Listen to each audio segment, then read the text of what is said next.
Hebreërs 4 vers 12 en 13. Die woord van God is lewend en kragtig. Dit is skerper as enige swaard met 2 snykante en dring deur selfs tot die skeiding van siel en gees en van gewrigte en murg. Te beoordeel die bedoelings en gedagtes van die hart. Daar is ook niks in die skepping wat vir God onsigbaar is nie. Alles lê oop en bloot voor sy oë. En aan hom moet ons rekenskap gee. Hartlik welkom by vandag se opname. Dis voorreg dat ons weer nog 'n opname kan maak en kan gesels oor God wat as skepper ook dan te kennis uit sy woord uit en hoe ons hom ook dan kan glo en kan bely as ons skepper, skepper van hemel en aarde. Ons 'n bietjie vandag daarop lekker fokus. Ja, hartlik welkom weer by my Daniel, dat ons lekker saam kan gesels met die hoorders. Baie dankie Jacques, nee, is 'n groot voorreg. Vandag bespreek ons dan God as skepper. En as ons dink aan hom as skepper, dan moet ons dadelik dink aan hom as die oorsprong, soos die belydenis ook sê, nee, hy is die oorsprong en die oorsaak van alles. Hy is die skepper van alle sigbare en onsigbare dinge, soos ons ook baie keer hoor met die seëngroet aan die begin van die preek. So dis nou 'n klomp terme wat ek nou al klaar genoem het, maar ja, hy is die enigste skepper. Nee, daar's geen ander skepper buite hom nie, niemand anders wat die wêreld gemaak het nie. Maar dalk moet ons praat oor die verskil tussen 'n skepper of om iets te skep en om iets te maak of iets te vorm. Ek weet nie of jy dalk daaroor wil praat nie, Jacques. Die verskil daarin. Yes. Okay, goed. So om te skep is eintlik iets wonderlik. Skep beteken in sy betekenis is om iets uit niks te maak. En as mens dan praat van skep, dan beteken dit dat God die wêreld uit niks uitgemaak het. En dis dan wie God is. Dis die almag van God. So daarmee erken ons dat die Here in staat was om uit niks uit. Daar was niks gewees nie en die Here het weer dit alles gevorm te maak. So en dit is die verskil tussen God en ons. Ons kan nie iets skep nie. Ons gebruik baie kere goeders om goeders te maak, soos om 'n kar byvoorbeeld in mekaar te sit, kort jy verskillende staal, jy kort verskillende oorsprong van plante ensovoorts om seker goed in mekaar te sit. Jy kort byvoorbeeld 'n boom om papier van te maak en tafels van te maak en stoele en wat ook al. En dit wys mens net ons as mens kan nie skep nie. Ons kan nie iets uit niks maak. Ons kan nie sê okay, maar luister hier, daar sal hond wees en daar sal hond. Nee, dit is wat nie dit werk nie. En dit is die mooi daar agter. Ons sien dit aan die begin van Genesis 1 hoe die Here deur sy woord geskep het. So hy het gepraat en gesê dat daar lig wees en daar was lig. So dis die skepingsmag wat die Here het. En dit is hoekom hy die skepper is, want hy het daai skepingsmag, die mag om dinge te maak uit niks uit. En dit is dan vir ons 'n groot voorreg dat ons dit weet. Want daar's baie mense, veral hier in Namibië, wat mense al baie keer vasvra, ek weet nie Daniel of dit al by jou gebeur het nie, waar mense vra, maar is God nie 'n horlosiemaker nie? Het hy nie maar net alles geskep en toe los dit nie? Of die gedagte van, maar God is nou die skepper, maar waar is hy? Hoe sien ons hom raak in die skep? Ek het al baie van die kategete en die katkasante wat ons het hier in die gemeente, ja, het maar baie vrae oor juist die skepping en juist hier gedagte van die Big Bang Theory en ja, het ons werklik maar uit evolusie ontstaan ensovoorts, nee, dat ons eers ape was en toe later mense. Nee, maar ek dink dis 'n geheel weer 'n klomp groter gesprek, maar ja, ek dink daar's baie mense wat vra het oor die skepping. Definitief, ja, nee, verseker. Ek wil sommer net die beruiming van Psalm 33 vers 5 net weer lees. Die Here se woord is skepingsmagtig, wat lewe uit die dood gebied. Hy spreek net en dit staan daar lewenskragtig. Hy roep net en dit het geskied.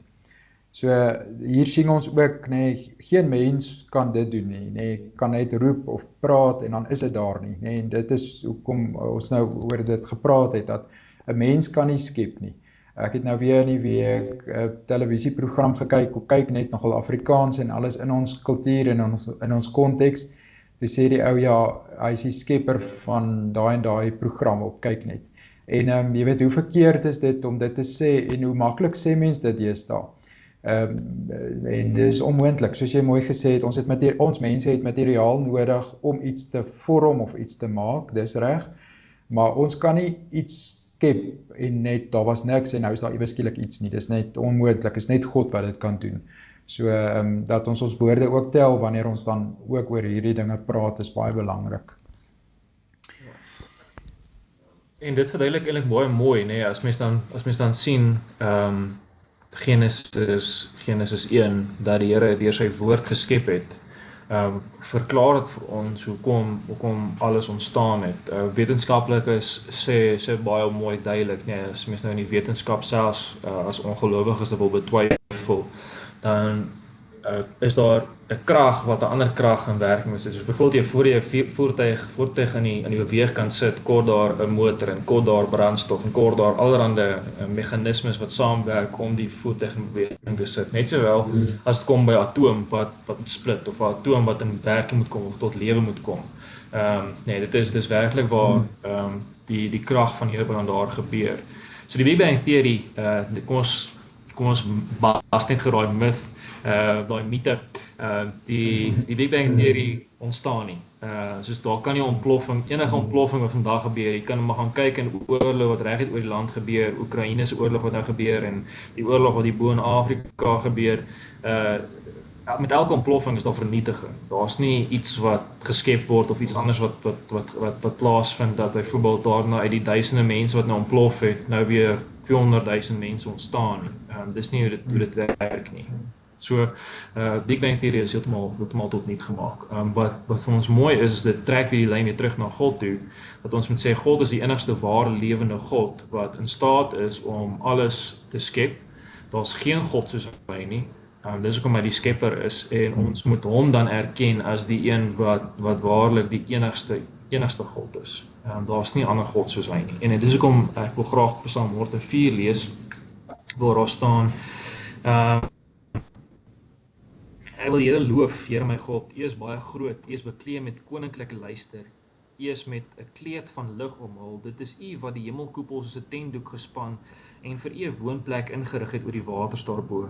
U wat op die wolke ry, U op die vleuels van die wind, U wat die winde U boodskappers maak, die weerligte U dienaars, U wat die aarde stewig gevestig het, sodat dit nie nooit sal wankel nie. En dit is so 'n getuienis van God wat die ware skepper is. En ja, dit wys mense eintlik net hoe baie mense wil teruggaan na die ontstaan van alles, maar dan wil hulle nie God erken as die een wat alles tot stand gebring het. Daar moet altyd iets anders wees. Hulle soek 'n ander plaasvervanger vir die Here, en daar is ongelukkig nie. So, of kom ek sê eerder, gelukkig is daar nie 'n plaasvervanger nie. So, ja, dit is vir ons 'n groot vreugde dan om dit te kan sê. Ons ken die Here wat die hemel en aarde geskep het soos wat dit vandag daar is. Definitief, ja. En ook die belangrike feit dat God skep deur woord, deur sy woord te spreek of deur te praat. En so die Vader is die skepper, hy stel alles wat ons sien en dit wat ons nie sien nie, stel hy daar, dit het hy laat plaasvind. Maar ons moet verstaan, hy maak gebruik van 'n woord, van sy praat, sy mond. En as ons nou wonder wat's die woord, dan moet ons Bybels lees en ken, dat die woord is God, Christus, Jesus Christus, baie spesifiek. En Kolossense 1 en Johannes 1 wil ek net vinnig na verwys. Dit wys vir ons dat die woord wat God geskep het, sy seun is. Kolossense 1 lees ek saam van vers 15. Die seun is die beeld van God wat self nie gesien kan word nie. Die seun is die eerste verhewe bo die hele skepping. God het deur hom alles geskep wat in die hemel en op aarde is.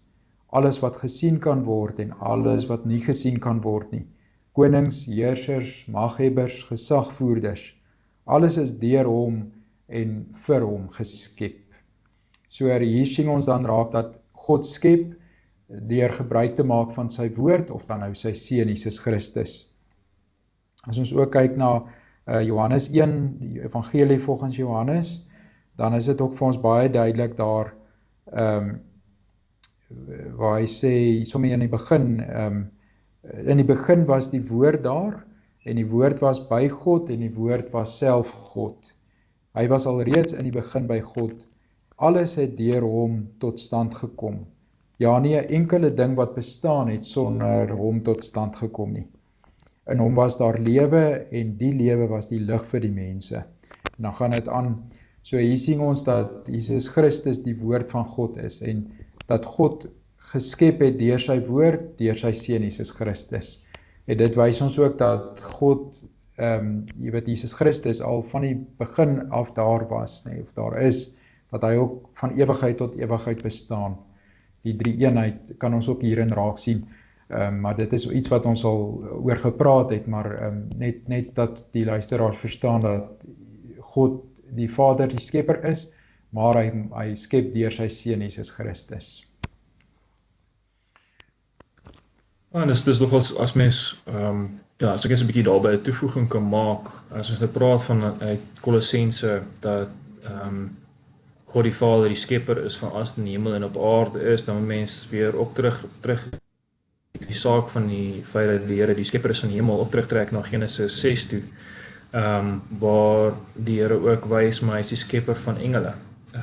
En nou praat ons van die engele wat die Here gebruik as sy boodskappers, wat in diens is van die Here, en dis kom ons ook hoor in die Ou Testament waar daar baie keer gepraat word, hy is die God van die leerskare, die weermag in die hemel, maar ook die weermag op aarde. En dit is die mooi daarachter, dit dui op God se gesag, God se koningskap, God se regering, as skepper, dat hy nie net bloot net die skepper is en hy het ons maar net gelos nie, maar dat hy 'n groter plan het met sy skepping, en dat sy skepping aan hom die eer moet gee dat hy die skepper wel dan is. Definitief, ja, nee. Ja, so die skepper van alle sigbare en onsigbare dinge. Dis die wonder van God as skepper, dat hy selfs die dinge gemaak het wat ons nie sien nie, nê, wêreldheersers en magte en gesagvoerders, soos Kolossense sê, dis dinge wat ons nie sien nie, ook die hemelruim, nê, die galaxy, as ek dit so kan sê, planete en sterre wat mense nog nie eens uitgevind het nie, ook onder die see, lewe wat daar is, wat ons nog nie eens van weet nie, hy het dit alles gemaak, alles wat rondom ons is, wat ons kan sien elke dag, wat ons kan inneem met ons sintuie, en dit het hy gemaak, en hy is die skepper daarvan, en hy, alles wat ons rondom ons sien is deur sy hande gevorm, ook die mens, en die besonder. Ja, dit bring ons hierso by die einde van ons opname. Dit was nou soos bitter vinnig gewees en dit voel of ons nog baie kan sê daaroor. Maar ja, ons hoop hier is 'n goeie geleentheid vir julle om te kon leer en natuurlik is nog baie wat ons kan toevoeg by hierdie gesprek wat ons al vandag gehad het. Maar ons hoop dit help jou ook om God as skepper te erken en te kan bely en te kan glo en werklik waar hom die eer kan gee wat hom moet toekom, selfs in jou eie lewe. En natuurlik sy hand ook in die skepping te kan raak sien, die manier hoe God alles geskep het, want elke ding wat in die skepping funksioneer en hoe dinge in plek is, die aarde en sy sonnestelsel, en hoe alles mooi uitmekaar uitgeplaas is in die orde waarin goed geskape is, dan ook dan getuig dat daar 'n hoër hand betrokke is. Alles kon nie net so in orde gewees het as daar nie iemand was wat ordelik alles geskep het, soos hy ook dan vir ons wys in Genesis 1 van dag 1 tot dag 7 hoe hy alles volgens 'n plan geskep het en alles in orde geskep het. Getuig dan natuurlik in Korintiërs 14 dat God 'n God is van orde. Hy hou nie van wanorde nie. Hy hou nie van chaos nie. En dit is ook dan deel van die getuienis dat God die skepper dan is, want sy hand word deurlopend alles gesien. Nou net so laaste saakie, ek dink van my kant af, ek wil dit graag hier noem. Ek dink dit is ek het so 'n paar weke terug daaroor gepreek en dit was nog ons vir my besonders geweest. Toe ek gepreek het oor Genesis 2 van hoe die man en die vrou geskep is en in die man en vrou se liggame is daar 'n proteïene wat die hele liggaam mekaar hou en dit is die laminin proteïene. Nou, sonder die laminin proteïene, kan sê basies die laminin proteïene is die gom van die liggaam, wat die liggaam mekaar hou dat nie klei word nie. Mense moes uit die kleigrond geskep. Die stof, daai woordjie stof in die Hebreëus is eintlik kleigrond. Nou dit gee mense al reeds gedagte van dat God die pottebakker is. Hy is die een wat ons vorm, hy is die pottebakker, ons is die klei. Maar dan letterlik as mens dan laminin proteïene, gaan Google dit gerus, gaan kyk hoe lyk 'n prentjie. Die laminin proteïene is dan in ons liggame self, as dit onder 'n mikroskoop sit, dan lyk dit soos 'n kruis. So God se afdruk, sy vingerafdruk, is al van die begin van die skepping af in ons eie liggame te sien. So dit net vir julle iets wat nog ons mooi getuig van God die skepper is, die God waarin ons glo, is nie net enige God nie, hy is die God, die skepper en dit gee vir ons dan groot vreugde en vrede dat God al van die begin van die skepping af duidelik maak, maar hy is nie 'n God wat nie bestaan, hy is 'n God wat bestaan. So mag dit julle ook dan troos gee, meer oortuiging gee, om met vrymoedigheid vas te hou in julle geloof, as julle nog jong gelowiges is wat nog moet groei.